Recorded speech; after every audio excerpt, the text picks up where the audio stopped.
നിങ്ങൾ നന്നായിട്ട് നാമം ചൊല്ലി, ഞാൻ അവിടെ നോക്കുന്നുണ്ടായിരുന്നു. എങ്കിലും നമ്മളിത് ഇനി വരുന്ന കുട്ടികളോട്, ഇനി ഈ സത്രത്തിൻ്റെ ബാക്കിയുള്ള ദിവസങ്ങളിൽ ഇവിടെ വന്ന് സംസാരിക്കാൻ പോകുന്നവരോട് നിങ്ങളിത് പറയണം. ചില ആളുകളൊന്നും കൈ പൊക്കില്ല. ചില ആൾക്കാരുടെ നിന്നും തൊണ്ടയിൽ നിന്ന് ഭഗവാന്റെ നാമം വരില്ല. സ്വാമി അവരോട് പറഞ്ഞു, നോക്കൂ, നിങ്ങളുടെ കർമ്മഫലങ്ങൾ ഇത് ചൊല്ലിയാൽ കുറയും. പക്ഷേ നിങ്ങളുടെ മനസ്സാകുന്ന നിങ്ങളുടെ ശത്രു നിങ്ങളെ പുറകിലേക്ക് പിടിച്ച് വലിക്കുന്നു. അങ്ങനെ ഇതൊന്ന് രക്ഷപ്പെടണ്ട, അവിടെ കിടന്ന് അനുഭവിക്കുന്ന നിങ്ങളുടെ മനസ്സ് നിങ്ങളോട് പറഞ്ഞുകൊണ്ടേയിരിക്കുന്നു. ഭഗവാന്റെ നാമം ചൊല്ലാൻ പോലും നിങ്ങൾക്ക് തോന്നുന്നില്ലല്ലോ പ്രിയപ്പെട്ടവരെ എന്ന് അദ്ദേഹം സങ്കടത്തോടു കൂടി ഗുരുവായൂരിന് പറഞ്ഞു. ഒരു തവണ ഭഗവാന്റെ നാമം ചൊല്ലിയാൽ അത്രയും കർമ്മഫലം കുറഞ്ഞു. നിങ്ങൾക്കൊക്കെ അജാമിളന്റെ കഥയൊക്കെ അറിയുന്നുണ്ടാവും, ഞാനതൊന്നും കാര്യമായിട്ട് വിസ്തരിക്കുന്നില്ല. ഒരു തവണ നാരായണ എന്ന് സ്വന്തം കുട്ടിയെ വിളിച്ചുകൊണ്ട് രക്ഷപ്പെട്ടിട്ടുണ്ട് അജാമിളൻ. എന്നാലും നമുക്ക് ഭഗവാൻ അനുഗ്രഹിച്ചു തന്ന ഒരു തൊണ്ടയുണ്ട്. അതിൽ നിന്ന് ആവശ്യത്തിനും അനാവശ്യത്തിനും ശബ്ദം പുറപ്പെടുവിക്കാനുള്ള കഴിവുണ്ട്. എന്നാലും ഭഗവാന്റെ നാമം ഒരു തവണ ഒന്ന് ചൊല്ലൂ എന്ന് പറയുമ്പോൾ നമുക്ക് വലിയ പ്രയാസമാണ്. ഞാൻ സാധാരണ രീതിയിൽ 3 തവണയൊന്നും ഹരനമ പാർവതി പദയൊന്നും പറയാറില്ല. ഇവിടെ എനിക്ക് 3 തവണ പറയേണ്ടി വന്നു. കാരണം നിങ്ങൾ ഒരു തവണ ഒന്ന് നാമം ചൊല്ലി ക്ഷീണിച്ചിരിക്കുക. ഇനിയിപ്പോൾ വീണ്ടും വ്യാസൻ വന്ന് ചൊല്ലൂ. ഞാൻ വരുന്നത് പാലക്കാട് ജില്ലയിൽ മണ്ണാർക്കാടാണ് എൻ്റെ സ്ഥലം. ആ സ്ഥലത്തിന് തൊട്ടടുത്താണ്, നിങ്ങൾ എത്ര പേര് കേട്ടിട്ടുണ്ടെന്ന് എനിക്കറിയില്ല, മലപ്പുറം ജില്ലയിൽ ഏറ്റവും പ്രശസ്തമായിട്ടുള്ളൊരു ദേവീക്ഷേത്രം. ആ ക്ഷേത്രത്തിൻ്റെ പേര് അങ്ങാടിപ്പുറം എന്നാണ്. തിരുമാന്താംകുന്ന് ഭഗവതി ക്ഷേത്രം എന്ന് പറയും. ആ തിരുമാന്താംകുന്ന് ഭഗവതി ക്ഷേത്രത്തിന് തൊട്ടടുത്തായിട്ട് ഒരു മഹാത്മാവ് ജീവിച്ചിരുന്നു. അദ്ദേഹത്തിൻ്റെ പേര് പറഞ്ഞാൽ നിങ്ങൾക്ക് എല്ലാവർക്കും അറിയാം. ഗുരുവായൂരപ്പനെ ഒരു ഉണ്ണിക്കണ്ണനാക്കിയിട്ട് നമ്മുടെ കൈകളിൽ ഏൽപ്പിച്ചു തന്ന ആ ഭക്ത കവിയായിട്ടുള്ള പൂന്താനം തിരുമേനി. അദ്ദേഹം അങ്ങാടിപ്പുറം തിരുമാന്താംകുന്ന് ക്ഷേത്രത്തിൻ്റെ തൊട്ടടുത്താണ് താമസിച്ചിരുന്നത്. അദ്ദേഹത്തിൻ്റെ പരദേവതയായിരുന്നു ഭഗവതി. അദ്ദേഹം ജ്ഞാനപ്പാനയിൽ കൃത്യമായിട്ട് എഴുതി വെച്ചിട്ടുണ്ട് നാമം ചൊല്ലുമ്പോൾ എങ്ങനെ ചൊല്ലണം. എങ്ങനെ ചൊല്ലണ്ടേ? നാണം കൈവിട്ട് കൈകൂപ്പി സ്തുതിപ്പിനെല്ലാവരും എന്ന് ജ്ഞാനപ്പാനയിൽ വ്യക്തമായിട്ട് അദ്ദേഹം എഴുതി വെച്ചിട്ടുണ്ട്. എങ്ങനെയാ പാടേണ്ടപ്പോൾ? ഒരു തരത്തിലുള്ള അഭിമാനബോധവും ഇല്ലാതെ, അയ്യോ ഞാൻ ഉറക്ക നാമം ജപിക്കുന്നത് കണ്ടു കഴിഞ്ഞാൽ ഞാനെന്തോ ചെറുതായി പോകുമോ എന്നുള്ള ചിന്ത നിങ്ങൾക്ക് എപ്പോൾ വരുന്നോ തൊട്ട് നിങ്ങൾ ഈ ധർമ്മത്തിൽ നിന്ന് അകലം പാലിക്കുകയാണെന്ന് മനസ്സിലാക്കിക്കോളൂ. ഒന്ന് ഭഗവാന്റെ നാമം ചൊല്ലുമ്പോൾ ഒന്ന് കൈയടിക്കാനോ ഒന്ന് ഉറക്ക ചൊല്ലാനോ നിങ്ങൾക്ക് എപ്പോൾ മടി വരുന്നോ മനസ്സിലാക്കുക, നിങ്ങളുടെ മനസ്സാകുന്ന നിങ്ങളുടെ ശത്രു നിങ്ങളെ അത്ര കണ്ട് വീണ്ടും ഈ ബുദ്ധിമുട്ടുകളിലേക്ക് വലിച്ചു കൊണ്ടുപോകാൻ.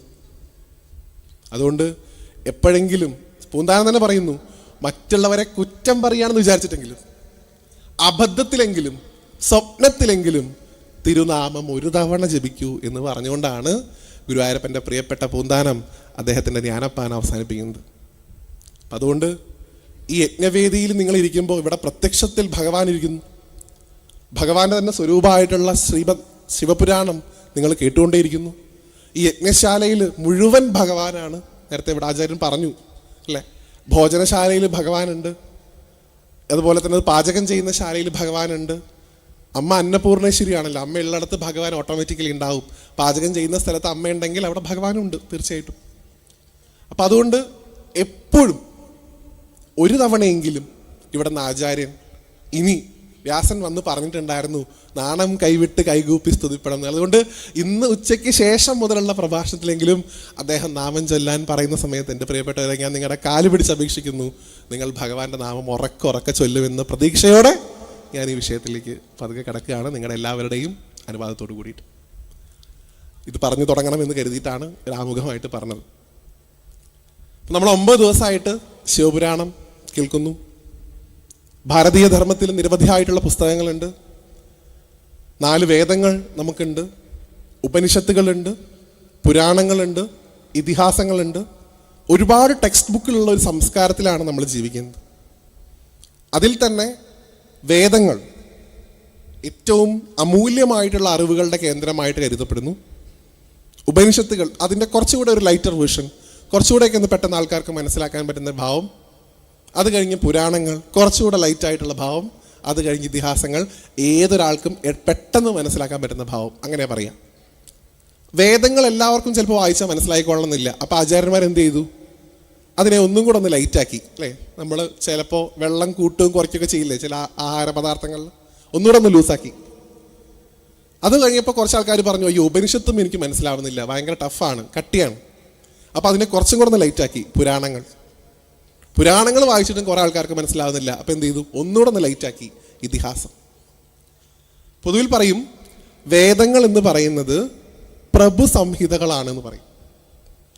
പ്രഭു സംഹിത എന്ന് പറഞ്ഞു കഴിഞ്ഞാൽ ഒരു യജമാനൻ എങ്ങനെയാണോ സ്വന്തം തൊഴിലാളിയോട് ഉത്തരവിടുന്നത് അതുപോലെ വേദങ്ങൾ സംസാരിക്കും. നീ അത് ചെയ്യ്, ഇത് ചെയ്യ്, അത് ചെയ്യരുത്, ഇത് ചെയ്യരുത്, അങ്ങനെ നിയമങ്ങൾ ഉണ്ടാവും വേദത്തിൽ. ഉപനിഷത്തുകളും ഏതാണ്ട് അതുപോലെ തന്നെ. അതുകൊണ്ടാണ് അതിനെ പ്രഭു സംഹിതകൾ എന്ന് വിളിക്കുന്നത്. എന്നാൽ പുരാണങ്ങൾ സുഹൃത്ത് സംഹിതകളാണ്. ഒരു സുഹൃത്ത് മറ്റൊരു സുഹൃത്തിന് പറയുന്നത് പോലെ നിങ്ങൾക്ക് പറഞ്ഞു തരും സ്നേഹത്തോടെ. എടാ നീ ഇങ്ങനെ ചെയ്യ്, അല്ലെങ്കിൽ എടോ താൻ ഇങ്ങനെ ചെയ്യ്, ഇതല്ലേ നല്ലത്, ഇതൊന്ന് ചെയ്ത് നോക്കിക്കൂടെ, ഇങ്ങനെയൊക്കെ പറഞ്ഞു തരുന്ന ഗ്രന്ഥങ്ങളാണ് പുരാണങ്ങൾ. എന്നാൽ ഇതിഹാസങ്ങളെ പൊതുവെ വിളിക്കുക കാന്താസംഹിതകൾ എന്നാണ്. എന്നുവെച്ചാൽ ഭാര്യ ഭർത്താവിന് എന്നതുപോലെ പറഞ്ഞു കൊടുക്കുന്ന ആൾക്കാർക്ക്. ഒന്ന് പ്രഭുവാണ്, ഒന്ന് സുഹൃത്താണ്.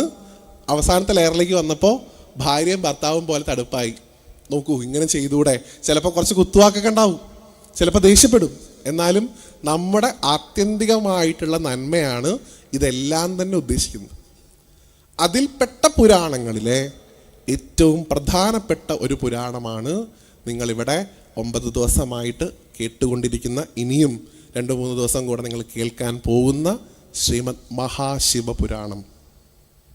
പുരാണങ്ങളുടെ ലിസ്റ്റ് എടുത്ത് നിങ്ങൾ പരിശോധിക്കുകയാണെങ്കിൽ ഇതിനിങ്ങനെ ടോപ്പ് 10 ഓർഡർ ഉണ്ടെന്നൊന്നും വിശ്വസിക്കുന്ന ആളല്ല ഞാൻ. എങ്കിലും ആചാര്യന്മാർ പറയുന്നു 4ാമത് വരുന്നത് ശ്രീമദ് മഹാശിവപുരാണമാണ്. 5ാമത് വരുന്ന പുരാണം നിങ്ങൾക്ക് എല്ലാവർക്കും അറിയും. ഏതാ? ഞാൻ ഒറ്റയ്ക്ക് സംസാരിച്ച് പോവില്ല, അങ്ങനെ കരുതേ വേണ്ട. ശ്രീമദ് ഭാഗവതം, പ്രത്യക്ഷ കൃഷ്ണ സ്വരൂപം എന്ന് പറഞ്ഞിട്ട് നമ്മൾ പാടും അല്ലേ?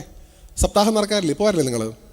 അത് 5ാമത്തെ വരുന്ന പുരാണമായിട്ടാണ് ശ്രീമദ് ഭാഗവതത്തിനെ കണക്കാക്കുന്നത്. 4ാമത് വരുന്ന പുരാണമായിട്ടാണ് ശിവപുരാണത്തെ കണക്കാക്കുന്നത്. എത്ര പുരാണങ്ങളുണ്ട് നമുക്ക്? 18 ഉണ്ട് അല്ലേ? ഈ 18 പുരാണങ്ങളിൽ ഓർത്തോളൂ, 10 പുരാണങ്ങളും കോൺസെൻട്രേറ്റ് ചെയ്തിരിക്കുന്നത്, കൂടുതൽ പ്രാമുഖ്യം കൊടുത്തിരിക്കുന്നത് മഹാദേവനാണ്. 4 പുരാണങ്ങളാണ് ഗുരുവായൂരപ്പന് പ്രാധാന്യം കൊടുത്തിട്ടുള്ളത്. ഒരു പുരാണം മുരുകന് പ്രാധാന്യം കൊടുത്തിരിക്കുന്നു, ഒരു പുരാണം ബ്രഹ്മാവിന് പ്രാധാന്യം കൊടുത്തിരിക്കുന്നു, ഒരു പുരാണം ദേവിക്ക് പ്രാധാന്യം കൊടുത്തിരിക്കുന്നു. അങ്ങനെ 18 പുരാണങ്ങൾ നമുക്കുണ്ട്. അതിൽ നിങ്ങളിപ്പോൾ കേട്ടുകൊണ്ടിരിക്കുന്ന ശ്രീമദ് ശിവപുരാണം വെറും ശിവപുരാണമല്ല, ശ്രീമദ് മഹാശിവപുരാണം എന്ന് തന്നെയാണ് ആചാര്യന്മാർ എഴുതിയിരിക്കുന്നത്. നമ്മൾ ശ്രീമദ് ഭാഗവതം എന്നല്ലേ പറയുക, ഇവിടെ അങ്ങനെ ശ്രീമദ് ശിവപുരാണമല്ല, ശ്രീമദ് മഹാശിവപുരാണം. അത് അത്രയും പ്രാധാന്യം കൂടുതലാണ്. 1,00,000 ശ്ലോകങ്ങൾ ഉണ്ടായിരുന്നു എന്ന് പറയപ്പെടുന്ന ഈ മഹാശിവപുരാണം മഹാദേവൻ തന്നെയാണ് അത്ര ആദ്യമായിട്ട് അതിൻ്റെ ആചാര്യനായിട്ട് ആളുകൾക്ക് പറഞ്ഞു കൊടുക്കുന്നത്. അതിനുശേഷം എൻ്റെ പേരുള്ള, അല്ലെങ്കിൽ അദ്ദേഹത്തിൻ്റെ പേര് എനിക്കുള്ള വ്യാസമഹർഷി 24,000 ശ്ലോകങ്ങളായിട്ടുള്ള ഗ്രന്ഥമാക്കി 7 സംഹിതകളുടെ രൂപത്തിൽ ആ ഗ്രന്ഥത്തെ പ്രത്യക്ഷ കൃഷ്ണസ്വരൂപമായിട്ട് എങ്ങനെയാണോ ഭാഗവതം വിളങ്ങുന്നത്, അതുപോലെ പ്രത്യക്ഷ മഹേശ്വര സ്വരൂപമായിട്ട് ആ ശ്രീമദ് മഹാശിവപുരാണത്തെ നമ്മുടെയൊക്കെ കൈകളിലേക്ക് വെച്ച് തന്നിട്ടുണ്ട്. അതിൻ്റെ കഥാകഥനങ്ങളും അതിലുള്ള തത്വചിന്തകളെക്കുറിച്ചൊക്കെയുള്ള പല ചർച്ചകളാണ് ഇത്തരത്തിലുള്ള ആധ്യാത്മിക സത്രങ്ങളിൽ നടക്കുന്നത്. ഞാൻ കുറച്ചൊന്ന് നീട്ടി പറയുന്നത് എന്താ വെച്ചാൽ നിങ്ങൾക്ക് എല്ലാ കാര്യങ്ങളും മനസ്സിലാക്കിയിട്ട് വേണം നമ്മൾ ഇനി പോകാൻ.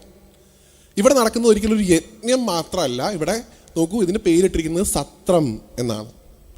സാധാരണ നമ്മൾ പറയുക ശ്രീമദ് ഭാഗവത സപ്താഹയജ്ഞം അല്ലെങ്കിൽ നവാഹയജ്ഞം അല്ലേ? ഈ യജ്ഞവും ഈ സത്രവും തമ്മിലുള്ള വ്യത്യാസം എന്താ? ഇവിടെ നടക്കുന്നത് സത്രമാണ്, യജ്ഞം മാത്രമല്ല. യജ്ഞമുണ്ട്, അതിൻ്റെ കൂടെ തന്നെ സത്രവും നടക്കുന്നു. യജ്ഞത്തിൽ നമ്മൾ ഈ പറയുന്ന പോലെ പാരായണം ഉണ്ടായിരിക്കും, അതിൻ്റെ ഒരു പ്രഭാഷണം ഉണ്ടായിരിക്കും, അങ്ങനെ ആ ചടങ്ങുകൾ കഴിഞ്ഞു പോകും. സത്രമാവുമ്പോഴോ അവിടെ നിരവധിയായിട്ടുള്ള ആചാര്യന്മാർ വന്ന് ഓരോ ദിവസവും അവരവരുടെ വീക്ഷണങ്ങൾ അതിനെക്കുറിച്ച് പറയും. ഇപ്പം ശ്രീമദ് ഭാഗവത മഹാസത്രം ആണ് നടക്കുന്നതെങ്കിൽ ഭഗവാന്റെ ഓരോ കഥകളും നിങ്ങൾക്ക് ഓരോ ആചാര്യന്മാരായിരിക്കും ചിലപ്പോൾ പറഞ്ഞു തരിക. ഇപ്പോൾ ഒരാചാര്യൻ്റെ വീക്ഷണകോണ് മാത്രമല്ല നമ്മൾക്ക് കിട്ടുന്നുണ്ടാവുക, വേറൊരാൾ വന്ന് വേറൊരു കോണ്ടെക്സ്റ്റിൽ പറയും. അടുത്തൊരാൾ വന്ന് വേറൊരു കോണ്ടെക്സ്റ്റിൽ പറയും. അതുകൊണ്ട് തന്നെ സാധാരണ യജ്ഞങ്ങളിൽ പങ്കെടുക്കുന്നതിനേക്കാൾ കൂടുതൽ നിങ്ങൾ ഭാഗ്യം ചെയ്യണം സത്രങ്ങളിൽ പങ്കെടുക്കാൻ. നിങ്ങളുടെ എല്ലാവരുടെയും ഭാഗ്യം ആലോചിച്ച് നോക്കൂ. നിങ്ങളൊരു മഹാസത്രത്തിൽ പങ്കെടുക്കാൻ ശ്രീമദ് ഭഗവാന്റെ ആ അനുഗ്രഹം കൊണ്ട് സാധിച്ച ആൾക്കാരാണ് എൻ്റെ മുമ്പിലിരിക്കുന്ന നിങ്ങളെല്ലാവരും. അതുകൊണ്ടാണ് ആദ്യം തന്നെ ഞാൻ തുടങ്ങുന്നതിന് മുമ്പ് ഞാൻ നിങ്ങളുടെ പാദങ്ങളിൽ നമസ്കരിച്ചത്. ഈ ഒരു സത്രത്തിൽ പങ്കെടുക്കാനുള്ള ഭാഗ്യം നിങ്ങൾക്ക് എല്ലാവർക്കും ലഭിച്ചു.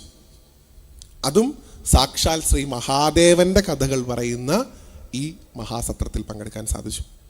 ഗുരുവായൂരപ്പൻ്റെ കഥകൾ പറയുന്നതാണെങ്കിലും ദേവിയുടെ കഥകൾ പറയുന്നതാണെങ്കിലും ഒക്കെ നല്ലത് തന്നെ.